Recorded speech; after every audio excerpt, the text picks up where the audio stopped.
Hello everyone, this is Jason from Primetime Aquatics, and I am really excited to bring you the best tanks of Aquashella Orlando 2022. As always, we're going to stay focused on the cool tanks. There are so many videos out there that will take you through the entire event, which by the way is amazing. But today our focus is the tanks. Hope you enjoyed the video. Appreciate you being here. So what we're going to be doing here is we are going to be focusing on the aquariums of Aquashella Orlando 2022. As I already mentioned, there was a lot to see here, but I just want to take this time to focus on some of the cool aquascapes and some of the cool tanks that you might see if you go to one of these events. And I think this was probably a great place to start. They had an aquascaping contest, and the way this works is the competitors in this aquascaping contest, they pick the top three. Those top three go in a pool that will be eligible for an all-star aquascape in Chicago. Now they do have to compete against what are going to be 6 additional aquascapers in Dallas, and so they're going to pick the best of each, and then they're all going to do a scape off come this October in Chicago. So it's going to be pretty cool, especially judging by the scapes that we saw here. There were a lot of interesting tanks. These red Serpe tetras are really awesome and a really cool scape.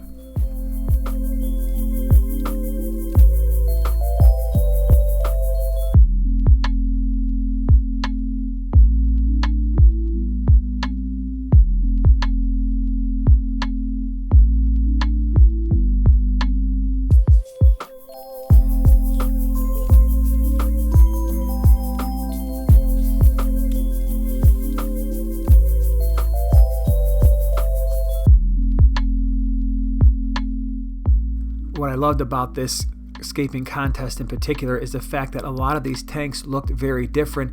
As you can see, this particular aquarium has a different feel. You got some electric blue acara swimming around back there and a big school of tetras. The substrate color was a little bit different. The wood, loved the use of the plants. Again, what we see here, and what a lot of people, I think, what they see when they go to an event like this is inspiration for potentially tanks that they have at home. Maybe it might be difficult for some of us to achieve this level of aquascaping, but it can give us some ideas of what looks nice in an aquarium.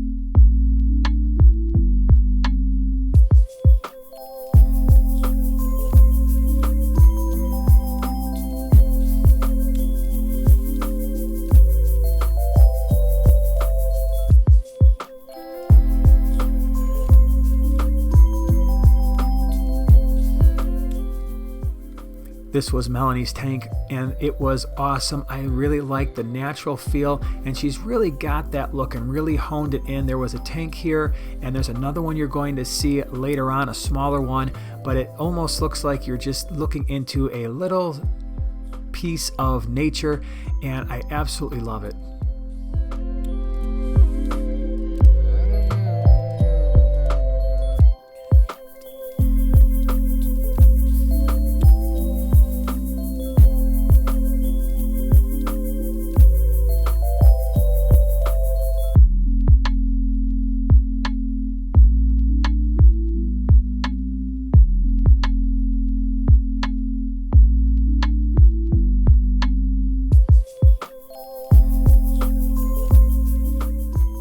And I think the first 3 that I'm showing you here, the first 3 aquariums, at least in terms of the aquascapes, were my favorite of the 3. Not necessarily in that particular order, but I really did like these first 3.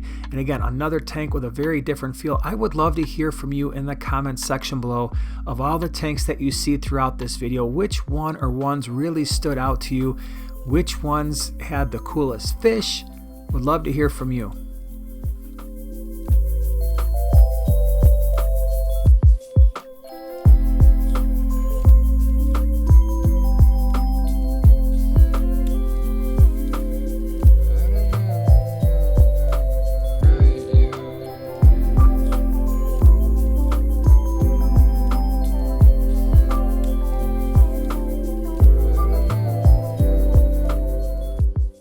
now let's venture into what I consider to be the centerpiece when it comes to Aquashella, and that is the Oaza booth. This is absolutely a thing that you have to see if you go to Aquashella. They've been at all of them, and each time they go, over at least the last year and a half, the booth gets more elaborate. There are more tanks, the aquascapes get even better, and every time I leave I think, wow, they're not going to be able to top that one, and they keep doing it. The booth keeps growing, and it really is an amazing thing to see. And they've got tanks of all different sizes, anywhere from less than a gallon up to 20-30 gallons in the booth. So lots of stuff going on here. As you're going to see later, they actually hosted an aquascaping contest for aquascapers and YouTubers, which was pretty cool. But then they have these other tanks that are set up. Joanna was part of this as well, and I will show you her tank coming up here pretty soon. But a lot of time and effort goes into this, and I would venture to guess, out of all the setups at Aquashella, this one by far takes the most time to accomplish, because you have so many tanks with so many high-level aquascapes, and it does take quite a while to get these things up and running for everybody when they walk in on Saturday morning. This was potentially one of my favorite scapes in the booth. I really like the wild look of the plants. You got the rainbow fish up there, just a really cool thing to see.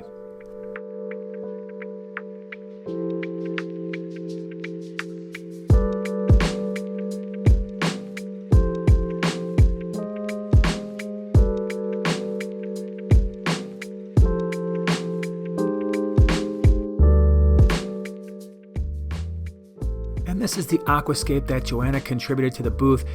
I love the way it turned out. If you like her stuff, you like her aquascapes, you really should check out her channel, The Small Scape, where she focuses a lot more on the aquascapes and does a great job. But it was just cool to be included in this thing. I know she had a lot of fun, and I like the way it turned out.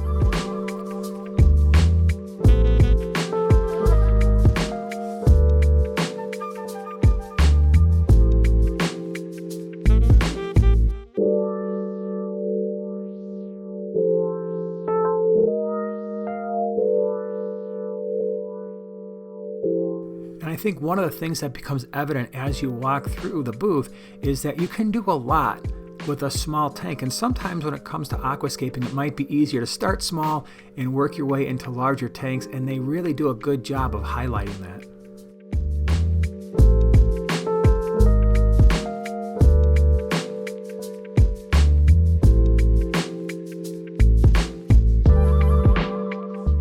One of the things I was paying attention to, especially with these smaller tanks, is the filtration that they were using. And you can see here their filters are not blowing these fish all around, which is pretty interesting, because a lot of times what happens when you're using smaller tanks is you're trying to find a filter that's not going to blow the fish around, especially if it's a betta filter. And so it was interesting to see, at least for a lot of these smaller internal canister type filters, how the flow could be adjusted so it wasn't too strong for the fish.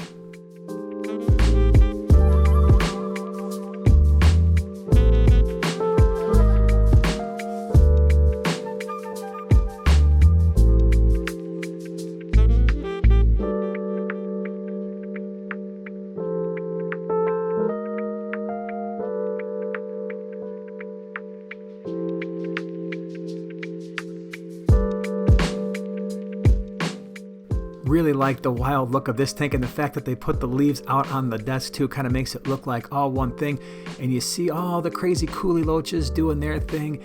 Really cool. They just seem to match this aquascape well, and they were in action pretty much the entire weekend.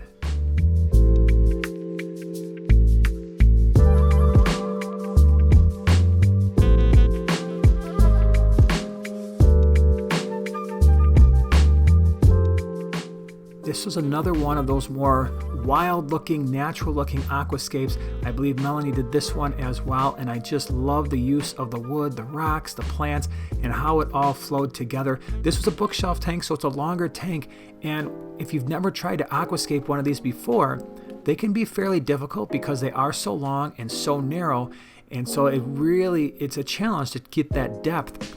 This tank was probably one of the larger ones in the booth. This was aquascaped by George Farmer. I think he did an outstanding job. Love the rainbow fish in here and how tightly they were schooling pretty much the entire weekend. And their blue color, while it's not really coming through all that well on camera, it was really quite striking when you see them in person. But this was a nice scape. I love the wood and the way it flowed with the plants, and it really was one of the centerpiece aquascapes of the entire show.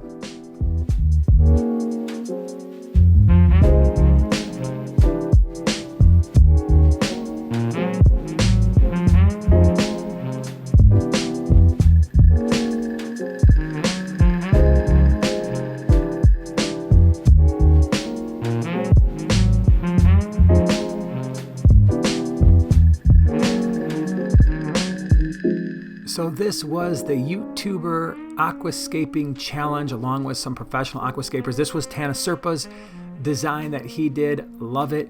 Really cool. And so this particular competition, it's got two components. One is a People's Choice Award, which I believe he won first place.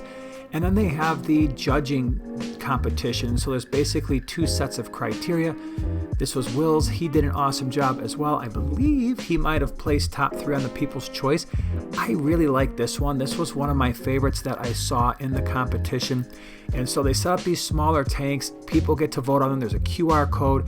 You get to vote for your favorite, and then they have the aquascaping judges that come around and do their assessment.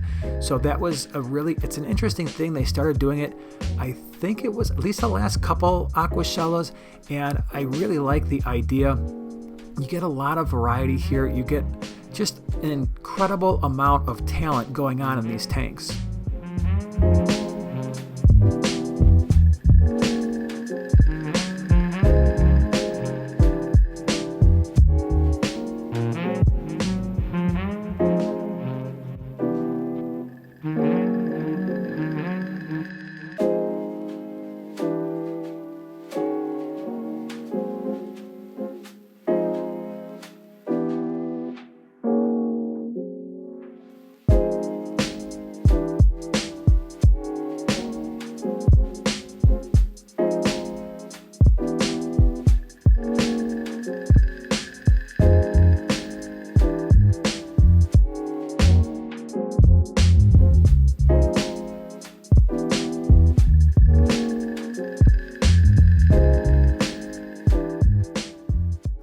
This was John's Aquascape from KG Tropicals. He took second place in the People's Choice, which was cool.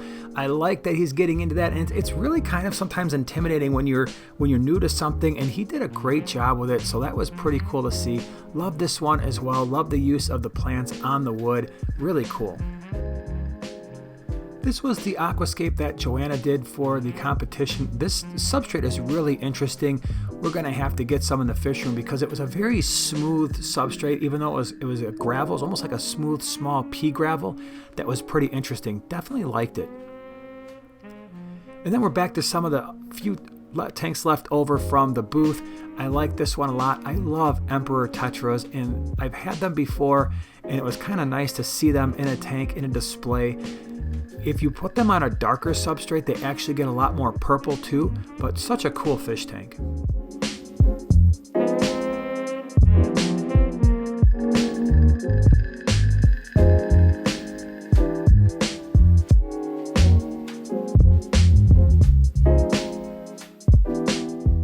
And they even included kind of a kid-themed tank in the Oaza booth, which I thought was cool because I remember as a kid having the little bubbly guys and the colored gravel and all the colorful plants, and you got some guppies in there. So it kind of reminded me of a tank I would have had when I was a kid. Kind of cool to see.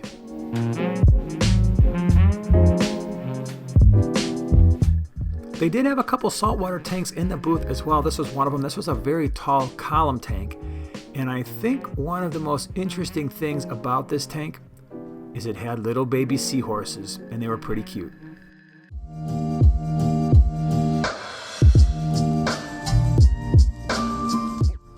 And finally, last tank I want to point out, this was a tank done by Seachem. It was kind of off in the back corner. I really liked it. It was just an interesting thing to look at. This is not an exhaustive list of all the tanks that were there or the fish. There were a lot of people selling fish, a lot of display tanks at different vendors. Highly recommend if you get a chance to go to Aquashella, either Dallas or Chicago this year. It is definitely worth the trip. Appreciate you being here. Hope you enjoyed the video, and we'll see you in the next one.